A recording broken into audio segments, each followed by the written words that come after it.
Olá, na aula de hoje vamos estudar dilatação volumétrica dos sólidos. Nas aulas anteriores já estudamos dilatação linear, superficial e agora vamos estudar a volumétrica. A dilatação volumétrica é um fenômeno físico que ocorre o aumento de um corpo em 3 dimensões, altura, comprimento e profundidade, ocasionado pelo aumento de temperatura. Diferente dos outros tipos de dilatação, a dilatação volumétrica ela vai ocorrer em 3 dimensões, tá? Ela vai ocorrer em altura, comprimento e em profundidade. Diferente das outras, na dilatação linear, a gente tinha o aumento de um corpo apenas no comprimento. E na dilatação superficial, ela era em altura e comprimento. Já que agora na dilatação volumétrica teremos em 3 dimensões, tá? Altura, comprimento e aqui na profundidade. Importante que vocês saibam que a dilatação volumétrica ela é dividida em 3, mas propriamente dita, todo tipo de dilatação ela vai ser volumétrica, tá? E aqui eu trouxe um exemplo para vocês de um cubo. Vamos imaginar que ele é um cubo de alumínio ou de ferro, tanto faz. Que após lá receber energia térmica, tá?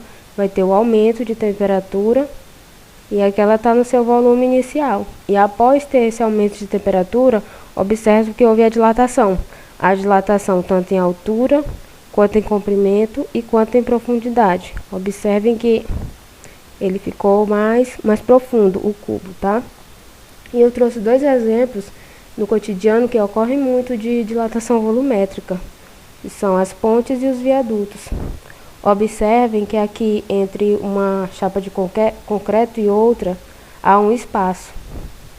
E esse espaço é da mesma forma que ocorre com os trilhos de trem que eu usei como exemplos na aula passada. E esses espaços, eles vão servir também da mesma forma, para que essa estrutura não rache, quebre e fique danificada, tá? Então,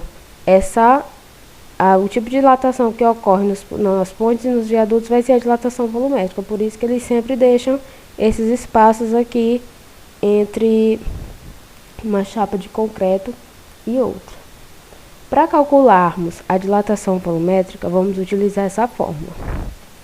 ΔV é igual ao volume inicial vezes gama vezes ΔT, onde ΔV vai ser a nossa dilatação volumétrica. Toda vez que a questão pedir para calcular o aumento de volume, a dilatação volumétrica, vamos estar falando do ΔV. O volume inicial, que é o VO, tá? Gama, o Yzinho chamamos de gama. Gama é igual ao nosso coeficiente de dilatação volumétrica. Assim como nos outros tipos de dilatação, não se preocupem que às vezes a maioria das vezes a questão ela vai estar dando o valor desse coeficiente para vocês. Se a questão não desse o valor desse coeficiente, é porque vai ser ele que vamos ter que calcular. E o nosso ΔT, que vai ser a nossa variação de temperatura, tá? Temperatura final menos temperatura inicial. Acho que vocês já devem estar acostumados com essa formulazinha. Então, vamos lá para o nosso primeiro exemplo. Antes disso, eu quero dar um lembrete para vocês. Assim como na dilatação superficial, vai ter muitas questões que vão estar trazendo apenas o valor de alfa, que vai ser o nosso coeficiente de dilatação linear. Porém, aqui na fórmula de dilatação volumétrica, a gente vai querer o coeficiente de dilatação volumétrica. Então, para transformar o valor de alfa em gama, vai ser muito simples, tá? Se a questão trouxer apenas o valor de alfa, que é a dilatação linear, a gente vai utilizar essa formulazinha para achar o valor de gama. Então, gama é igual a 3 vezes o nosso alfa. Acabou. Muito simples, tá? A fórmula é essa. Se a questão já estiver trazendo o valor de gama, não precisa fazer cálculo nenhum, tá? Só jogar diretamente na fórmula. Caso esteja trazendo o valor de alfa, aí a gente utiliza essa formulazinha para estar calculando o valor de alfa. Exemplo 1. Uma barra de ouro a 20 graus Celsius tem as seguintes dimensões: 20 centímetros de comprimento, 10 centímetros de largura e 5 centímetros de profundidade, tá? Observem aqui o nosso volume, tá? Toda vez que eu estiver falando em dimensões, tá aqui: comprimento, largura e profundidade. São as nossas 3 dimensões. Então, aqui vai ser nosso volume inicial, tá? Qual será a sua dilatação após ser submetida a 40 graus Celsius? Considere o coeficiente de dilatação volumétrica. Gama é igual 15 vezes 10 a menos 6. Observem que a questão já está dando o valor de gama. Agora a gente vai organizar os nossos dados. Quem que a questão está pedindo? A questão está pedindo a dilatação. Dilatação volumétrica, tá? Toda vez que eu falar em dilatação volumétrica, eu vou estar falando do nosso ΔV. ΔV vai ser a nossa dilatação, tá? Quem é o nosso volume inicial?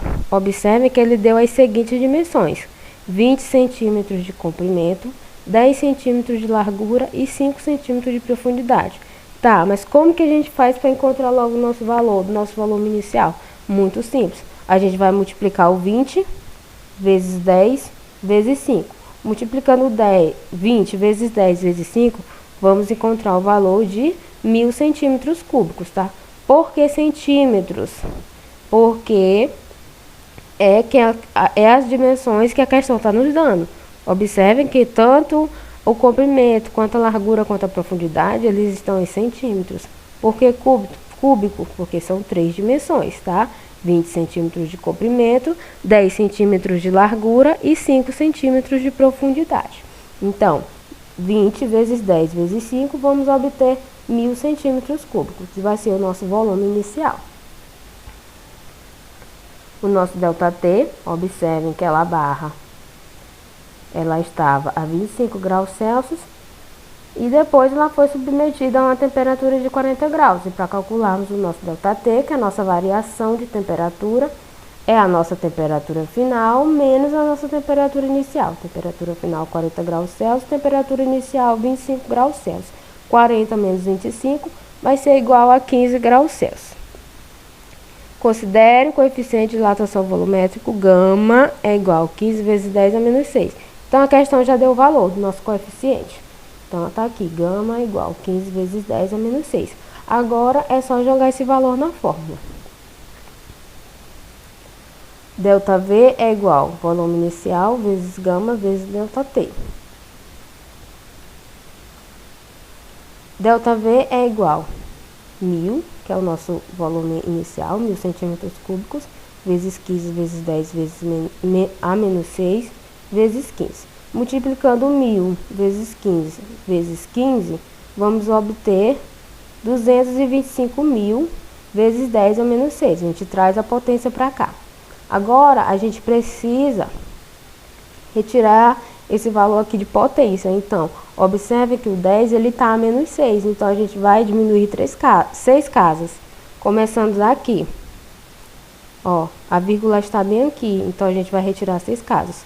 1, 2, 3, 4, 5, 6. Trouxemos a vírgula para cá. Depois da vírgula, vamos acrescentar um zero.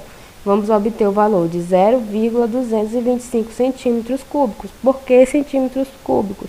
Porque as nossas dimensões, tá? Nosso volume, ele vai estar em centímetros cúbicos, tá? Só que observem que a questão aqui, quer dizer, ela ainda não acabou, tá? Eu vou colocar mais outra parte. Por exemplo, se a questão, além de estar pedindo a nossa dilatação, que é o nosso ΔV, ela pode estar pedindo o nosso volume final. Como que a gente faz para calcular o nosso volume final? Qual o valor do seu volume final? Aqui a gente calculou quanto que essa barra de ouro dilatou. Agora a gente quer saber qual vai ser o volume final dela, tá? Ó, o volume inicial era 1000 centímetros cúbicos. Agora a gente quer achar o volume final. O volume final que vai ser nosso VF. E aqui eu vou dar uma fórmula bem simples para vocês, bem simplificada mesmo, para vocês calcularem. Que vai ser, volume final é igual ΔV, a nossa dilatação, tá? A nossa variação de volume, dilatação, mais volume inicial, tá? Volume final é igual a dilatação mais volume inicial. Quem que é a nossa dilatação? A gente já encontrou aqui, ó. Tá aqui a nossa dilatação. Essa barra de ouro dilatou 0,225 centímetros cúbicos. Então, a gente coloca aqui 0,225. Mais 1000. Por que 1000? Tá aqui o nosso volume inicial. 1000. Então, a gente soma os dois e vamos ter 1000,225 centímetros cúbicos. Que isso aqui vai ser o nosso volume final da barra de ouro quando é submetida a 40 graus Celsius. Vamos para o segundo exemplo. Determine o coeficiente de dilatação volumétrica de um corpo que possui um volume inicial de 6.000 centímetros cúbicos e após ter sua temperatura aumentada em 100 graus Celsius, teve um aumento de volume de 36 centímetros cúbicos. Muito importante fazer bem a leitura da questão.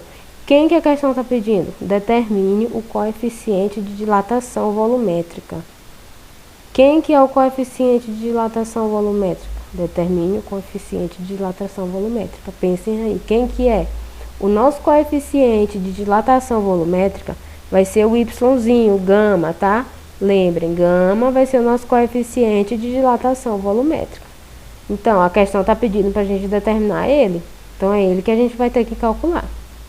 Observem aqui, ó, esse corpo, ele possui um volume inicial de 6.000 centímetros cúbicos. Então, já temos o nosso volume inicial, 6.000 centímetros cúbicos.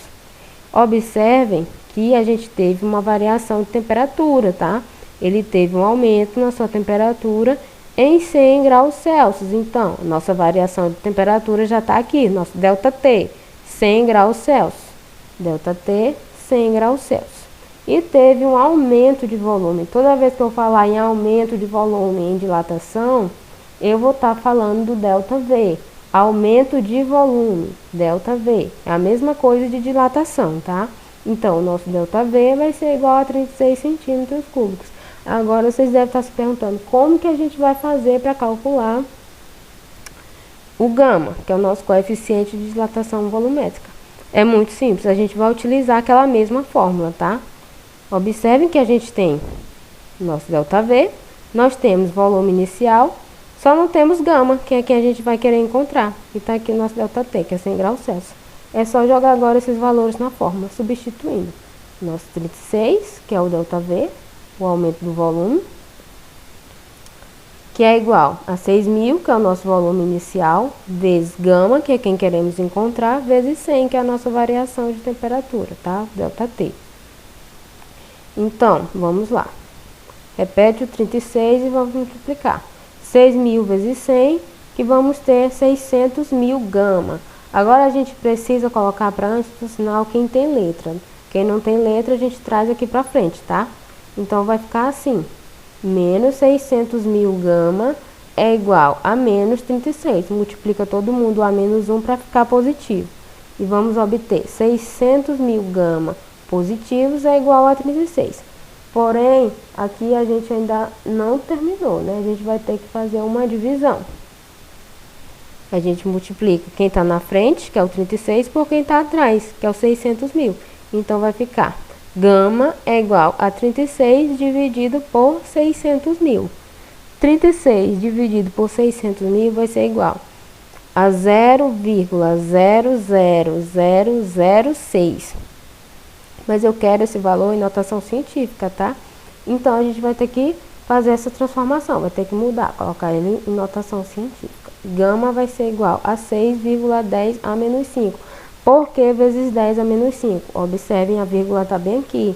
Eu vou colocar esse número em notação científica. Então, essa vírgula, ela vai ser deslocada aqui para a direita, tá? Então, eu vou estar tirando casas, eu vou estar diminuindo, vou estar excluindo. Então, vai ser como? Vamos tirar ela daqui e trazer para cá. Vamos contar o tanto de casas. 1, 2, 3, 4, 5. A gente trouxe ela bem para cá. Então, 6 vezes 10 a menos 5, tá? Espero que vocês tenham entendido. Outra coisa, toda vez que a questão ela não der ela não der o valor de gama, vai ser porque vai ser preciso calcular ele. Mas se ela estiver trazendo o coeficiente de dilatação linear, que é o alfa, vai ser só preciso multiplicar o alfa pelo 3. Mas se ela não estiver dando nem alfa e nem gama, então vai ser porque vai ser preciso calcular ele. É só jogar diretamente nessa fórmula e seguir o passo a passo que vocês encontram, tá? Espero que tenham entendido.